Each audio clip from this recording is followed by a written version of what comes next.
पहला सुख निरोगी काया, दूजा सुख घर में माया, तीजा सुख सुलक्षण नारी। ये क्या है? ये खतरनाक चीज है। कई लोगों की मति तब तक ठीक रहती जब तक शादी ना हो। शादी के बाद जहां श्रीमती आ जाती है तो खुद की मति खराब हो जाती है। इसलिए धर्म पत्नी को श्रीमती कहा। भगवान की बड़ी कृपा है कि हम अभी तक बचे हैं।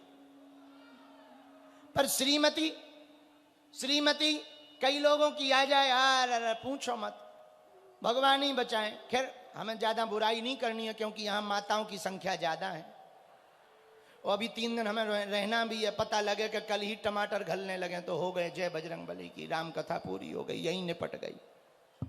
इसलिए हम ज्यादा बात नहीं कह सकते। पर माताएं अच्छी होती हैं सब, नहीं, आप लोगों की हम बुराई नहीं कर रहे, बुरा ना माना। ये तो वेस्ट इंडीज वालों की बता रहे हैं। तो कई लोगों की मति तब तक ठीक रहती जब तक ब्याह ना हो। ब्याह के बाद श्रीमती आने पर खुद की मति खराब हो जाती। बोलो सीताराम। जोर से बोलो और जोर से बोलो। एक बार एक आदमी मेला गया, मेला में उसकी घरवाली गुम गई। अच्छा, कई लोग घरवाली गुम जाने पे परेशान रहते हैं, कुछ लोग खुश होते हैं। जैसे कुछ लोग, एक हमें मिला, हमने कहा क्यों पत्नी नहीं आई बेटा, बहू नहीं आई, तुम अकेले आ गए चेले?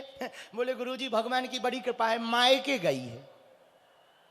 माय तो हमने कहा इसमें भगवान की क्या कृपा? अरे बोले जितने दिन मायके हैं उतने दिन पिंड तो छूटे।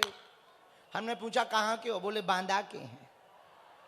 कहा तो ठीक है, तो ठीक है, पर जाओ, यदि बांधा के हो तो बढ़िया है, बहुत बढ़िया। तो कुछ लोग ऐसे होते हैं कि एक बार एक पति पत्नी मंदिर में गए, मंदिर में धागा बांधने गए। तो पत्नी ने धागा बांधा और फिर खोल दिया। तो पति ने पूछा कि क्या हुआ, धागा पहले मन्नत का बांधा पर खोल क्यों दिया बागेश्वर धाम पे? बोले हमने धागा बांधा था कि हमारे पति की जितनी अलाय बलाय हो वो भग जाए, दूर हो जाए। हमें पे बाद में याद आया कहीं वो बलाय हम ना हो, तो धागा खोल दिया। कहा ठीक है, ठीक। तो हाँ, तो पहला सुख निरोगी काया, दूजा सुख घर में माया, तीजा सुख सुलक्षण नारी। ये बड़ी कठिन चीज है, बुरा ना मानना। स्त्री, धर्मपत्नी, पत्नी, वाइफ, जो भी नाम दो या जो भी है, जो भी पुकारो, एक बात बोलें, दोनों का रिश्ता बढ़िया हो ना, पति और पत्नी का, तो घर घर नहीं घर स्वर्ग बन जाता है। और दोनों में एक भी गड़बड़ होना भैया तो घर स्वर्ग नहीं नरक बन जाता है। कई लोगों की जिंदगी नरक बनी पड़ी है। हमने देखा है, हमारे पास लोग आते हैं, हमने बहुत अनुभव किया भैया, नरक बन जाता है जीवन।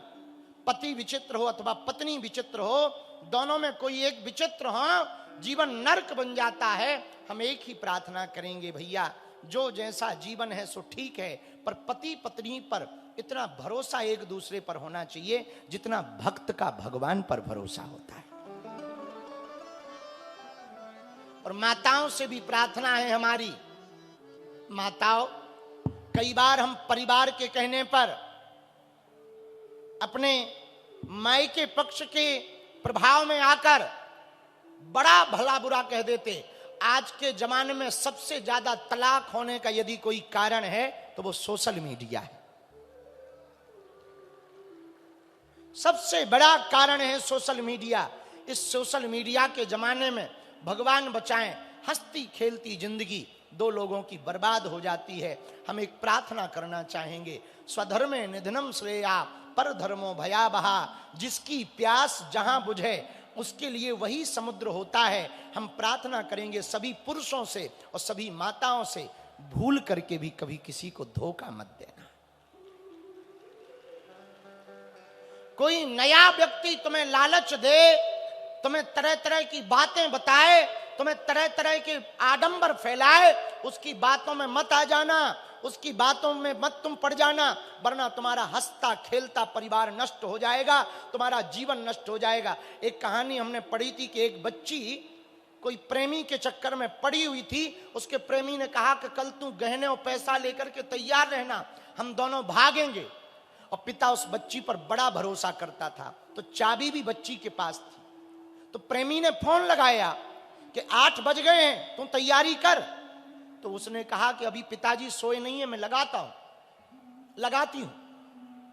लगभग 11-12 बजे जब पिता सो गए तो उस लड़की ने दरवाजा खोला, गोदरेज अलमारी का सोना निकाला, पैसा निकाला, बैग में रख लिया और जैसे ही मुड़ी अपने प्रेमी को फोन लगाने वाली थी कि मैं तैयार हूं चलो, वैसे ही पिता जाग गया। सामने पिता खड़ा था, बेटी हक्की बक्की रह गई, पिता की आंखों से आंसू गिर गए।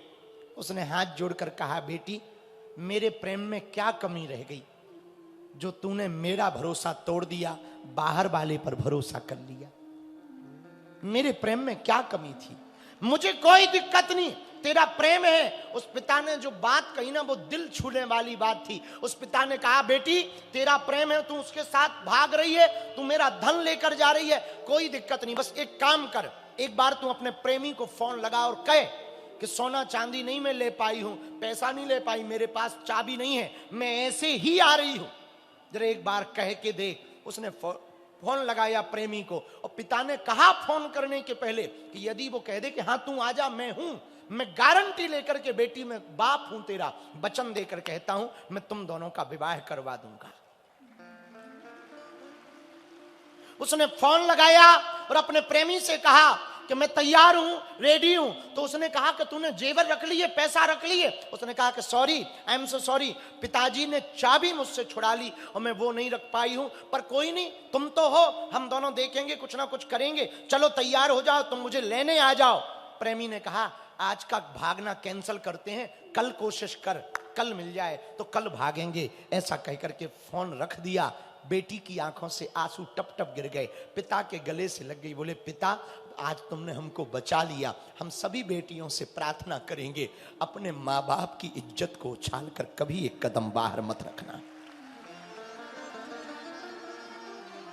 वरना हंसता खेलता परिवार बर्बाद हो जाता है। जितने भी विवाहित पुरुष बैठे हैं, जितने भी विवाहित माताएं विराजमान हैं, हम प्रार्थना करेंगे, रील के जमाने में तुम भरोसा मत करना। इस रील के जमाने में इनके चेहरे जरूर सुंदर होते हैं, पर चरित्र बहुत घटिया होते हैं। दूसरी बात याद रखना, जो जिसके बहुत मित्र होते हैं ना, वो किसी का मित्र नहीं होता है। जिसके बहुत मित्र होते हैं ना, वो किसी का मित्र नहीं होता है। इसलिए जितने भी यहां पर विवाहित लोग बैठे हैं, हम प्रार्थना करेंगे, आप विवाहितों से भी प्रार्थना करेंगे, हंसती खेलती जिंदगी को यदि तुम बर्बाद नहीं करना चाहते, एक सूत्र हमारा मान लेना, कभी दो के अलावा तीसरे पर भरोसा मत करना।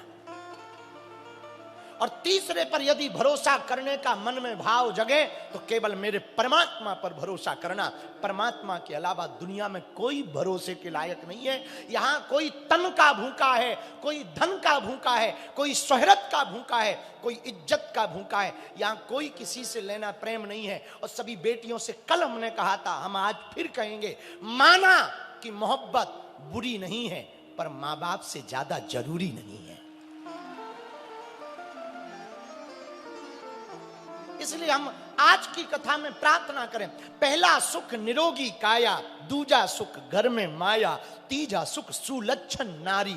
यदि नारी सुलक्षणी हो ना, घर घरनी, घर मंदिर बन जाता। पर कई घरों में माताएं बड़ी पवित्र रहती, पुरुष बड़े निकम्मे रहते। हम प्रार्थना करेंगे, जब कोई तुम्हारे लिए इतना समर्पण करे तो तुम भी उससे ज्यादा समर्पण करके दिखाना।